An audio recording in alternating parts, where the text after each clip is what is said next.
As many people know, baseball has changed so much throughout the years, and just like the game itself, the induction ceremony here at the National Baseball Hall of Fame and Museum has evolved into such a grand event ever since its first of its kind here on these steps in 1939. Ladies and gentlemen, it gives me a great deal of pleasure to be present at the dedication of the National Baseball Museum and the Baseball Hall of Fame.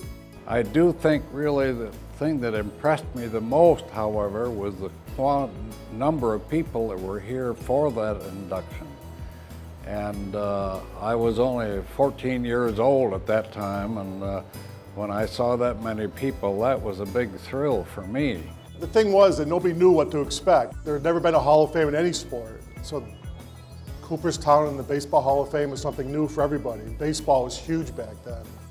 Major League Baseball shut down for the day, so all eyes in the baseball world were in Cooperstown for this first induction ceremony. And really, the greatest living players in baseball history were in Cooperstown. I hope someday that some of the young fellows that's coming into the game will know how it feels to be picked on the Hall of Fame. I know the old boys back in there, we were just talking it over. Some have been there long before my time. They got on it and I worked hard and I got on it.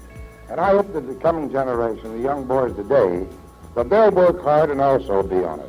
In 1966, with the induction of Ted Williams and Casey Stengel, two beloved figures, they decided to move the 1966 induction ceremony to Cooper Park.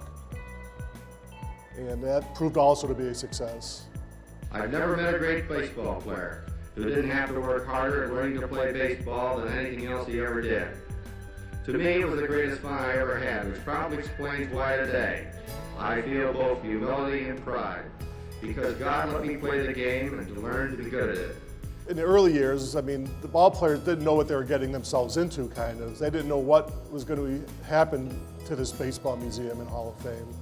And their speeches were, in the early years, were very short, only maybe a few sentences at the most. Certainly, the induction speeches over the years have evolved and sometimes very long. I mean, where guys could really get into what the Hall of Fame means to them. As a youngster growing up in Panama, I used to listen to the Armed Forces radio. And I fantasized about what would it be like playing in the major leagues one day.